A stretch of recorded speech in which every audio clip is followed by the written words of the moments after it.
Bem-vindos a mais um J Explica! Pá.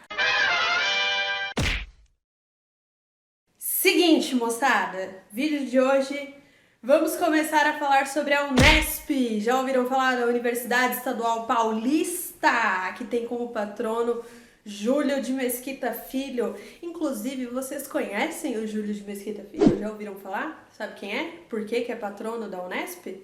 O que fez de importante? Qual que é o peso no cenário nacional do Júlio de Mesquita Filho?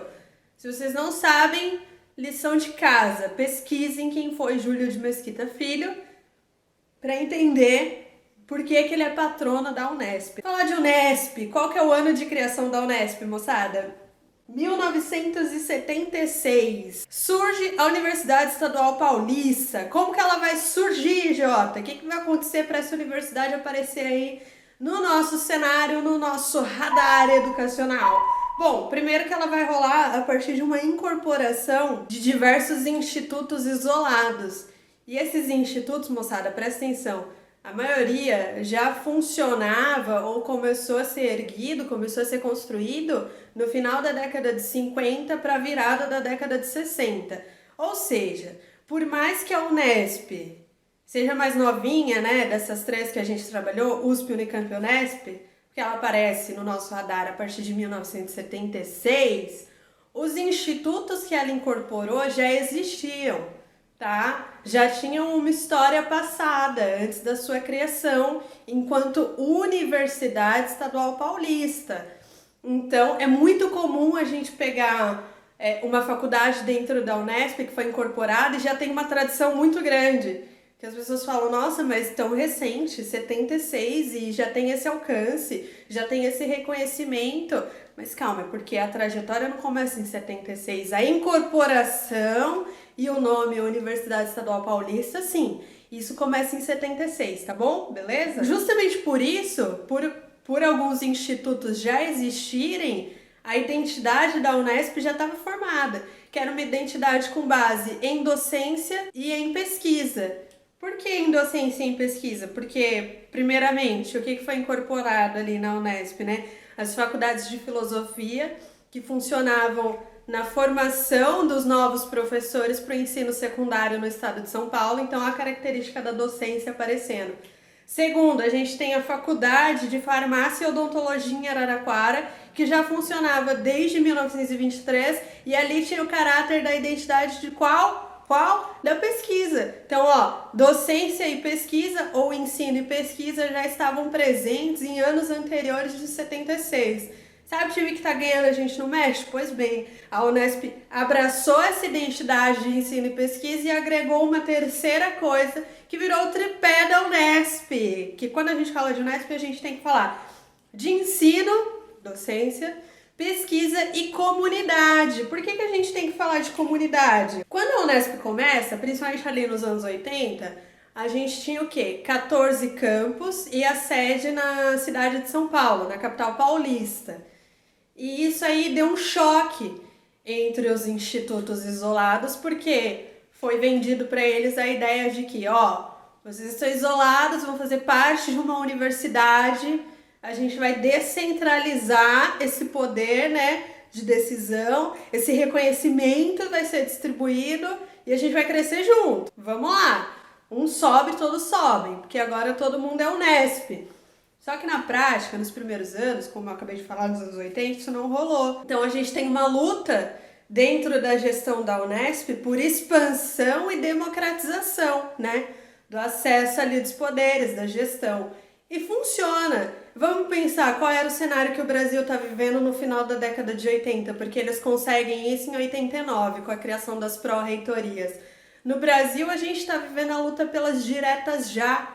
A galera tá indo pra rua pedindo o fim do regime militar, né, que rompeu com os direitos democráticos, com diversas formas de liberdades. E isso inflou a Unesp. Ó que bacana. Por isso que a gente tem que relacionar os períodos históricos às coisas quando a gente está explicando. Então, dentro da Unesp já rolou ali um sentimento de expansão e democratização. Isso foi impulsionado também pelo cenário nacional. Sabe, a galera foi pra rua, a galera pediu a voz, e a galera da Unesp também falou, pô, a gente era instituto isolado, agora também fazendo parte da Universidade Estadual Paulista, mas eu não tô sentindo que a minha voz está sendo escutada. Vamos resolver isso aí. Foi resolvido? Foi. No final de 1989 é criado as pró-reitorias, com o intuito de descentralizar aquele poder, desburocratizar também, né, a máquina pública da Unesp. E funcionou, cara, funcionou, porque aí você começa a ter independência dessas pró-reitorias e cada um avaliando tomar as medidas necessárias de acordo com a sua região. Por que de acordo com a sua região? Porque a partir disso foi só sucesso. A partir disso, vamos pular para atualmente, a Unesp tem 34 unidades distribuídas em 24 cidades. Dessas 24 cidades, uma é a capital paulista, sobra 23. Dessas 23, uma está no litoral paulista e das 22 que ficaram de fora estão no interior. Olha que bacana, gente. Chegou a hora do interior ser exaltado. 22 cidades com campos distribuídos da Unesp. Fala se a USP consegue esse alcance? Não consegue. A Unicamp consegue esse alcance? Também não consegue. A Unesp, ela consegue se espalhar. Bota o mapinha da Unesp aí, João. Mapinha azul, ó. Que coisa linda. É Araraquara, é Bauru, é Marília, é Botucatu com medicina. São diversas cidades, 22 para ser mais específico. É a hora do interior receber uma educação pública de qualidade. Não que não recebesse, mas agora numa democratização maior, sabe? Uma interiorização do ensino. É você olhar para a galera que está fora dos grandes centros e falar, beleza, vamos lá. Se vocês não conseguiam estudar pela logística, pelo valor, porque ó, se manter enquanto universitário em São Paulo e em Campinas é extremamente diferente de se manter enquanto universitário em Araraquara, em Marília e por aí vai.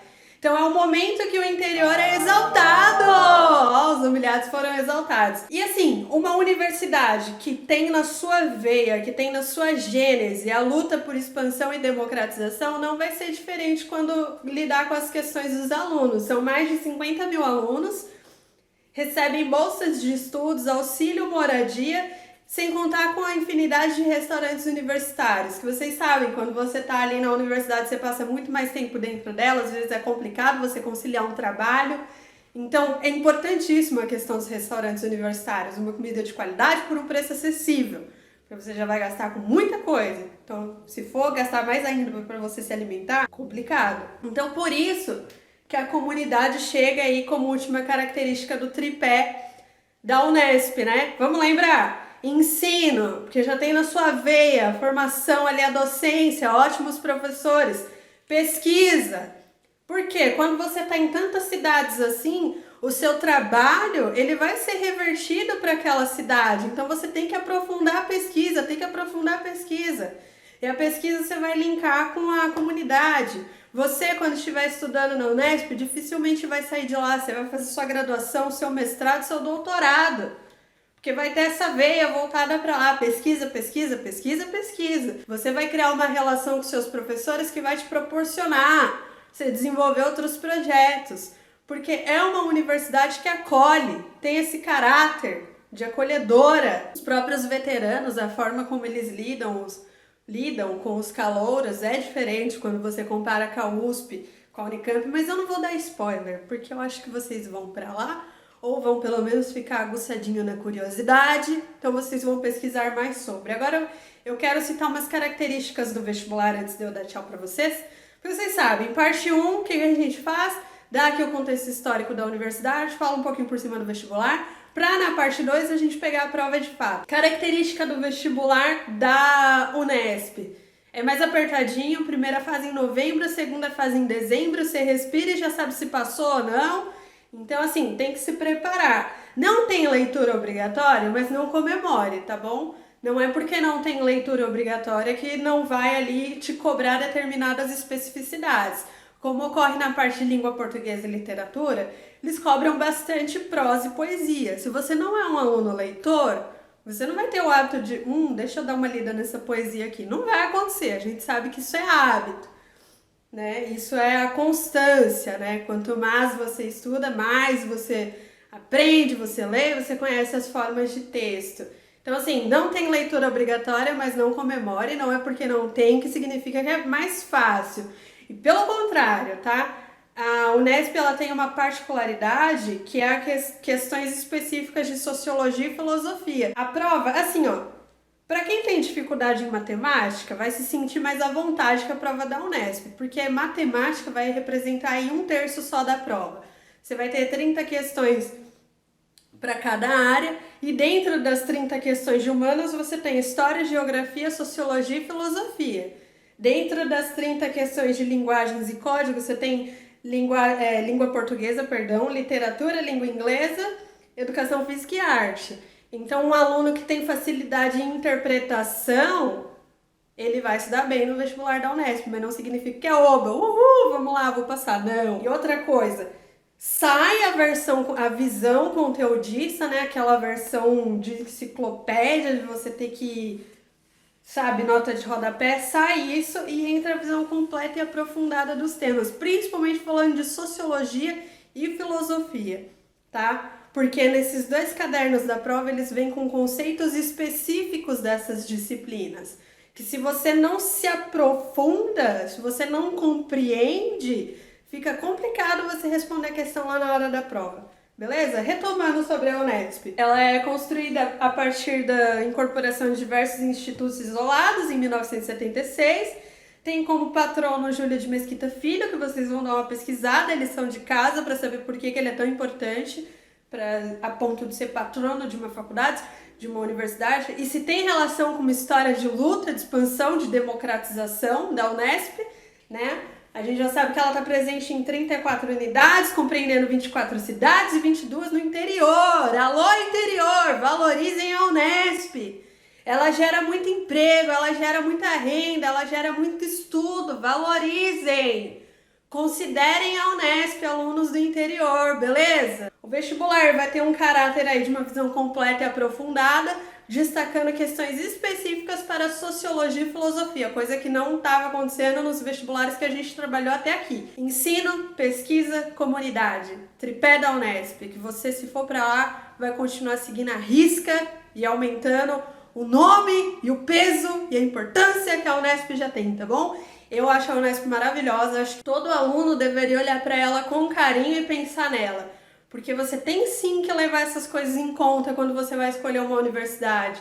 Se a renda que eu tenho é compatível com uma USP, com uma Unicamp e com uma Unesp. Se a renda da minha família vai me manter sem eles passarem dificuldade. Se a violência do interior não é menor do que a violência da capital, de São Paulo. São coisas que vocês têm que pensar sim, tá bom? E a Unesp é maravilhosa, não só pela questão econômica, ou de violência, índice de violência menor, mas tem qualidade tanto quanto as outras, beleza? A gente se vê no Unesp parte 2 para eu explicar o vestibular direitinho, cada ponto, a gente falar ali sobre as políticas de ingresso também, tá bom? Beijo, se cuida, continue em casa, quarentena não é férias, curte, compartilha e é nóis. Beijo, tchau!